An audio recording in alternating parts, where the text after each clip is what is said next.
जहां पर कोलकाता के लिए रवाना हुए लालू यादव और राबड़ी देवी। जहां पटना से बड़ी खबर, पटना से कोलकाता के लिए रवाना हुए लालू यादव और राबड़ी देवी। माता पिता के साथ मौजूद मीसा भारती।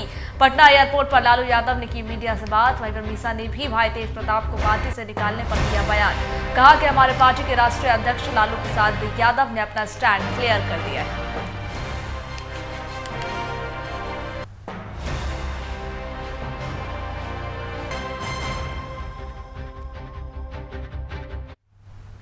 और परिवार के जो बताते हैं आपको कि परिवार और पार्टी से तेज प्रताप यादव को निकालने के फैसले को तेज प्रताप की बड़ी बहन और आरजेडी सांसद मीसा भारती ने सही ठहराया है। पटना एयरपोर्ट पर आरजेडी सुप्रीमो और अपने पिता लालू यादव के साथ पहुंची सांसद मीसा भारती ने कहा कि पार्टी और परिवार के मुखिया लालू प्रसाद यादव ने पार्टी और परिवार का स्टैंड क्लियर कर दिया है। पार्टी अध्यक्ष लालू प्रसाद यादव का फैसला पूरी तरीके से सही है।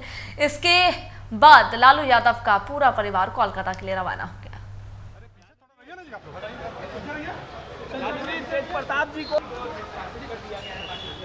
हमारे दल के राष्ट्रीय अध्यक्ष आदरणीय लालू प्रसाद यादव जी ने अपना स्टैंड क्लियर कर दिया है।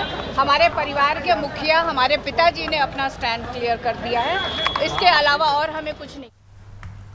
और देखिए, तेज प्रताप की पहली पत्नी ऐश्वर्या का बयान भी अब इन सब के बीच सामने आ गया है। जिस तरीके से तेज प्रताप का विवाद चल रहा है, ऐसे में ऐश्वर्या ने आज प्रेस कॉन्फ्रेंस कर अपनी बातों को रखा और कहा कि सब लोग देख रहे हैं कि क्या है, हमारी जिंदगी क्यों बर्बाद की गई। सभी लोग नाटक कर रहे हैं तेज प्रताप को निकालकर। सुनिए उन्होंने क्या कुछ कहा।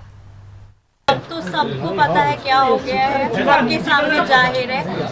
हम ये पूछना चाहते हैं, जब इन लोगों को पता था कि ऐसी बात है तो फिर मेरी शादी क्यों करवाई, मेरी जिंदगी क्यों बर्बाद की, उसके बाद मेरे को मारा क्यों। अभी इनका सामाजिक न्याय जाग गया है।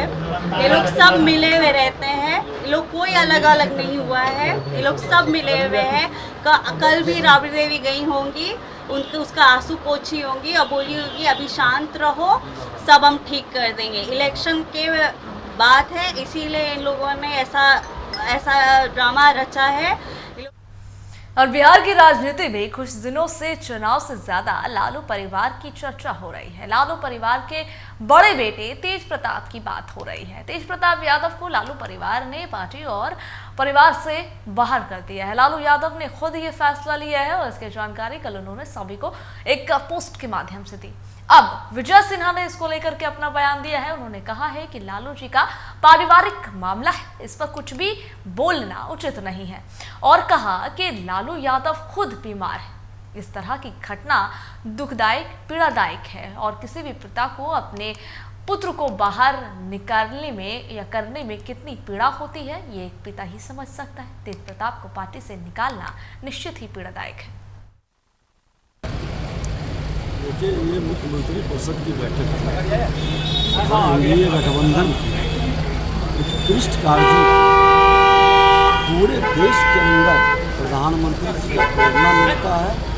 हम बेहतर कैसे अपने कार्यों को जनता के लिए कर सकते हैं, उत्कृष्ट कार्य हम कैसे कानून व्यवस्था के तहत में विकास की गति को बढ़ा सकते हैं, यही सारे विषय पर चिंतन मनन हुआ। तेज प्रताप को सर पार्टी से निकाल दिया गया है 6 वर्षों के लिए। उनका पारिवारिक मामला है और किसी भी परिवार के मामला पर राजनीति की जगह नहीं है। हर व्यक्ति अपने परिवार को, श्रीमान लालू प्रसाद यादव जी को बीमार है और इस तरह की घटना बड़ा दुखद है, उनके लिए पीड़ादायक है। और किसी भी पिता को अपने पुत्र को बाहर करने में कितनी पीड़ा होती है, हर पिता को ये समझना चाहिए कि अच्छे कार्य हमको करना चाहिए। लालू यादव के बड़े बेटे तेज प्रताप यादव के कारनामों को लेकर के अब विपक्ष और सत्ता पक्ष आमने सामने नजर आ रही है। हालांकि कुछ लोग इसे पारिवारिक मामला बता रहे हैं, लेकिन इस बीच लालू यादव ने अपने बड़े बेटे तेज प्रताप यादव को जो 6 साल के लिए पार्टी से निष्कासित किया है और पारिवारिक जिंदगी से भी अलग किया है, इसको लेकर के अब खूब चर्चा हो रही है। राजद के मुख्य प्रवक्ता शक्ति यादव ने विपक्ष पर तंज कसते हुए कहा कि निजी जिंदगी में हस्तक्षेप करना कहीं उचित नहीं है। विपक्ष को किसी के निजी जीवन में ताक झाक नहीं करनी चाहिए। और अपने में गिरवान में झांक के देखनी चाहिए। आदरणीय लालू प्रसाद जी जो सामाजिक न्याय, धर्मनिरपेक्षता, सांप्रदायिक सौहार्द के साथ साथ सामाजिक क्रांति के एक नायक के रूप में उनकी पहचान है, जो अपने कर्तव्यों से, अपनी विचारधारा से कभी एक इंच भी पीछे नहीं हटते। जब भी जरूरत आन पड़ती है उच्च मानक स्थापित करने का एक ऐसी लकीर खींचते हैं कि लोग आश्चर्यचकित हो जाते हैं। अपने और परायों का भेद मिटा देते हैं। वो साहस सिर्फ और सिर्फ वही व्यक्ति दिखा सकता है जिसकी आइडियोलॉजी में विश्वास है, जो प्रतिबद्ध है अपने विचारों के प्रति। लेकिन मैं देख रहा हूं कि निजी जीवन पर कई टिप्पणियां आ रही है और कुछ संस्थानें इस पर अपनी भूमिका अदा कर रहे हैं। मैं नहीं चाहता किसी के निजी जीवन पर कोई टिप्पणी करना। आंकड़े इतने हैं ना कि बोलना शुरू करेंगे तो मुंह छिपाना है का जगह नहीं मिलेगा। कोई भी व्यक्ति जो अपनी उम्र को प्राप्त कर लेता है, एडल्ट हो जाता है, निजी जीवन में उसको निर्णय लेने का अधिकार हो जाता है। गुण दोष के आधार पर वो निर्णय लेता है। लेकिन सामाजिक संघर्ष जहां पर कमजोर होता दिखता है, नेतृत्व स्वयं उन विषयों पर अपना निर्णय ले।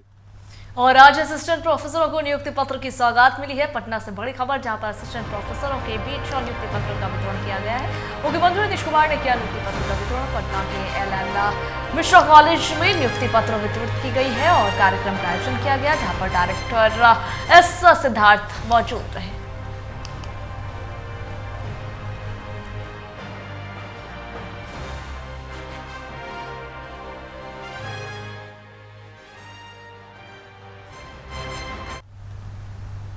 जदयू राष्ट्रीय वक्ता में 2022 में एनसीआरबी रिपोर्ट का हवाला देते हुए बिहार लगातार हो रहे आपराधिक घटनाओं को लेकर के राज्य सरकार पर सवाल खड़े हो रहे हैं।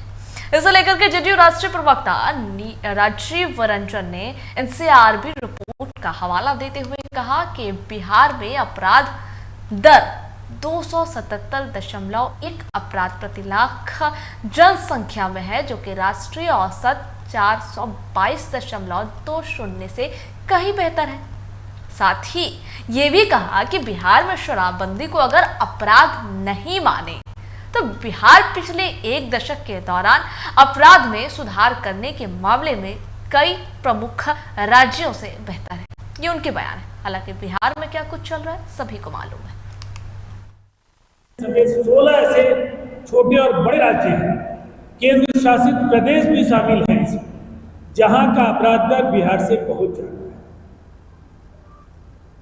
अगर आप उदाहरण के तौर पर देखें तो जहां बिहार का अपराध दर 277.1 है, वहीं केरल का 1274.8 है, जिसको ये आप कानून व्यवस्था का मॉडल बताने का काम इंडिया ब्लॉक के साथ ही करते रहे।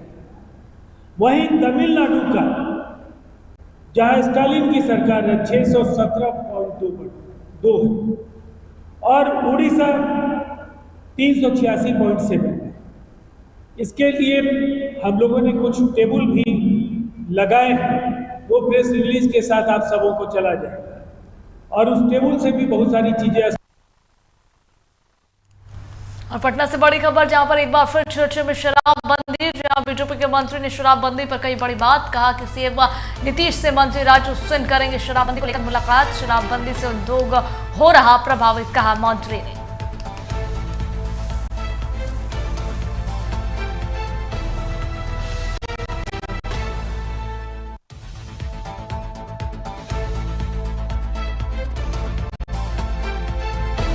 सरकार ने पैक्स अध्यक्षों को बड़ी जिम्मेदारी दी है।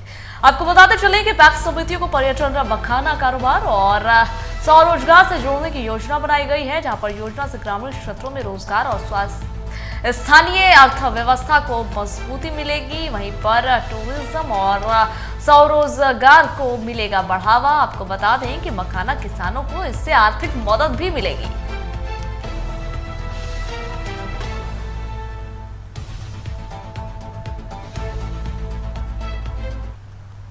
एक और बड़ी खबर पटना से, जहां पर बाढ़ सुरक्षात्मक योजनाओं को प्रशासनिक और व्यय की मिली स्वीकृति। बिहार के 2 जिलों के लिए मिले 52 करोड़ रुपए। सम्राट चौधरी ने दी योजनाओं की जानकारी, जहां पर दोनों योजनाएं जल संसाधन विभाग द्वारा की गई है तैयार। राज्य आपदा बता दें आपको कि न्यूनीकरण कोष से की जाएगी इन योजनाओं की वित्तीय घोषणा। दोनों योजनाओं पर आएगी कुल 51.90 करोड़ रुपए की लागत।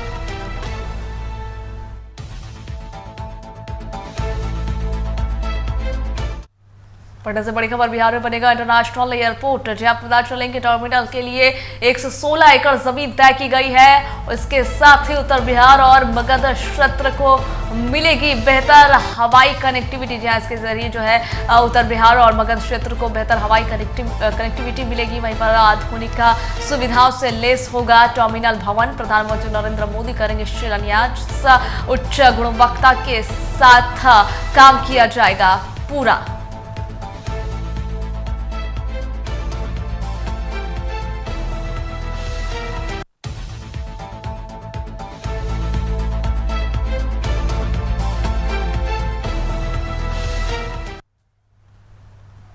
और बक्सर में नहीं रुक रही है गोलियों की गूंज।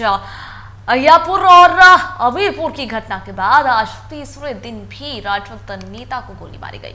गंभीर हालत में उन्हें अस्पताल में भर्ती कराया गया, जहां पर आपको बता दें कि Chausa thermal power plant gate के समीप अज्ञात हमलावरों ने युवा राजद नेता अर्जुन यादव पर ताबड़तोड़ गोलियां चला दी।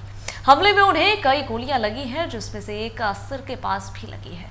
उनकी हालत काफी गंभीर बनी हुई है। वहीं पर पुलिस मामले की जांच कर रही है।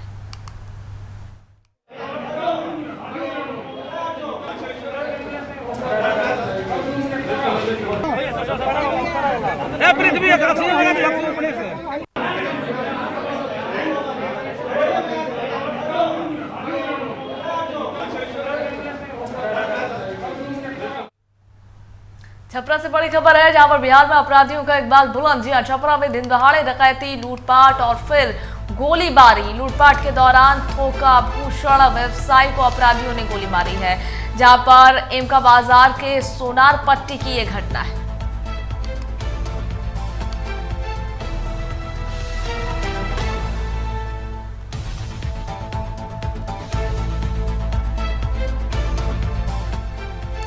तो आपको बताते चलें कि लूटपाट के दौरान थोक आभूषण व्यवसाय को गोली मारी गई है। बिहार में लगातार अपराधियों का तांडव देखने को मिल रहा है। हर दिन, यूं कहें कि हर दिन बिहार में गोलियों की आवाज सुनाई दे रही है। खासकर अगर पटना की बात की जाए तो वहां पर अपराधी बेलगाम होते नजर आ रहे हैं। अगर छपरा की बात की जाए तो छपरा में आज अपराधियों का तांडव देखने को मिला, जहां बिहार में अपराधियों का इकबाल बुलंद है। इसकी खुली तस्वीर छपरा में देखने को मिली। छपरा में दिन दहाड़े डकैती, लूटपाट और फिर गोलीबारी की घटना को अंजाम दिया गया, जहां डकैती के दौरान व्यवसायी को गोली मार दी गई। लूटपाट के दौरान थोक आभूषण व्यवसायी को अपराधियों ने गोली मार करके जख्मी कर दिया।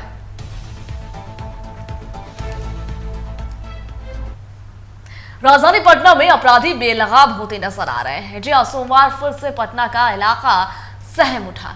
ताजा मामला पटना के रामकृष्ण नगर थाना क्षेत्र स्थित जगन्नाथपुरा इलाके का है, जहां पर एक 55 साल के व्यक्ति को एक बाइक पर सवार 3 अपराधियों ने गोली मार दी, जहां पर घायल व्यक्ति को निजी फोर्टा अस्पताल में भर्ती कराया गया है। वहीं पुलिस मामले की जांच कर रही है।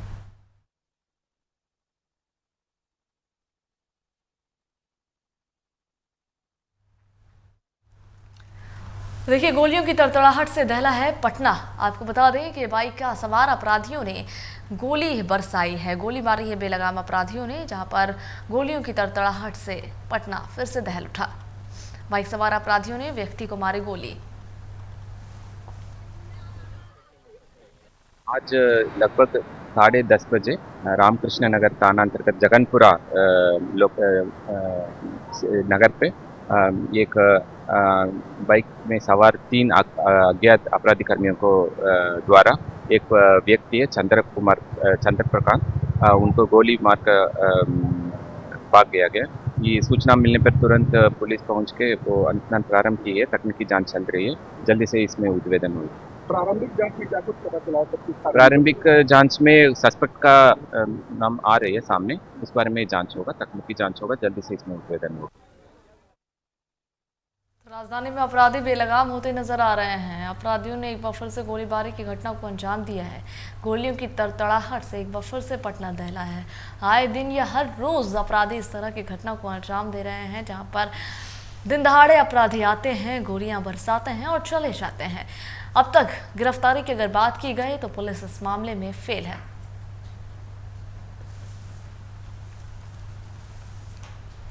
सहरसा के सदर थाना क्षेत्र के इस्लामिया चौक स्थित नियमित टोला, जय बता दें आपको कि नियमित टोला के इस्लामिया चौक स्थित नियमित टोला से 2 बच्चे गायब होने से पूरे परिवार में मायूसी छा गई। और वहीं पर बच्चे के पिता मोहम्मद मजहर ने बताया है कि मेरा 2 बेटा इसराफुल और मुन्ना, जो कि 2 दिन पहले घर से निकला, वो और उन्होंने बताया कि वो मनखी चला गया और अभी तक लौट करके घर वापस नहीं आया।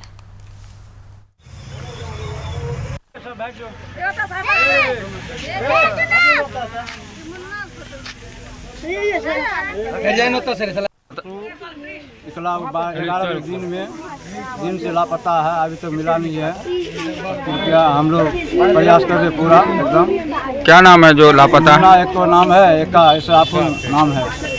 दोनों गायब हैं? दोनों गायब हैं और दोनों अभी तक मिला नहीं है। कहाँ से गायब हुआ है? गायब बनबनकी से हुआ है सर। बनबनकी में जा करके वो 3 आदमी था, 2 आदमी चला गया और 2 आदमी बचा। वो ट्यूशन पे वही गाड़ी से आप किधर चला गया वो पता नहीं है, हम लोग को मालूम नहीं।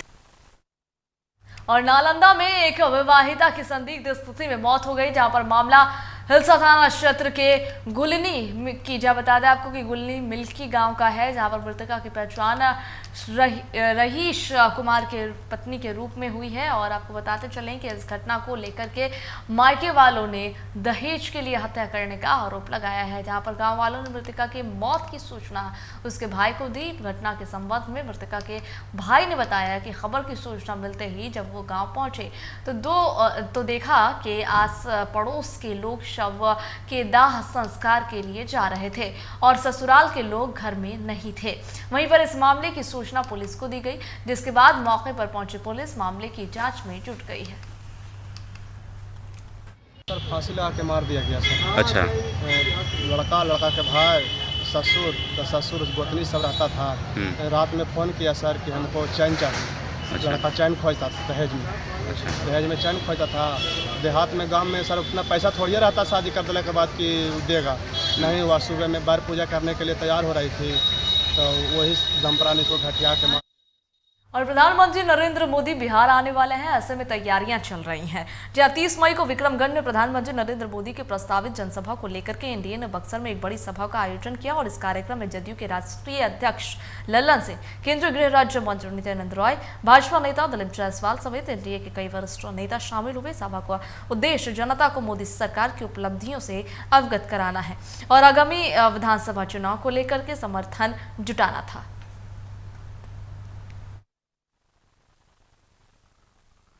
और तो और जो महिला सशक्तिकरण के लिए उन्होंने काम किया, आज मालूम है आपको कि जीविका दीदियों की संख्या कितना है? इतना है 1,32,00,000 जीविका दीदियों की संख्या है पूरे बिहार में। 1,32,00,000 ग्रामीण महिलाओं को उन्होंने जीविका से स्वयंसेवी सहायता के साथ जोड़ने का काम किया है और उनको सशक्त करने का काम मुख्यमंत्री नीतीश कुमार जी कर रहे हैं। 35% आरक्षण उन्होंने सरकारी नौकरियों में महिलाओं को दिया है। 50% का आरक्षण उन्होंने पंचायती राज व्यवस्था में दिया है और 2012 से बिहार पुलिस सेवा में 33% का आरक्षण है। आज बिहार एकमात्र ऐसा राज्य है जो पूरे दुनिया में, पूरे देश में सबसे ज्यादा महिलाएं अगर बिहार पुलिस सेवा में है तो बिहार में है। आज लगभग 30,000 महिलाएं बिहार की पुलिस सेवा में।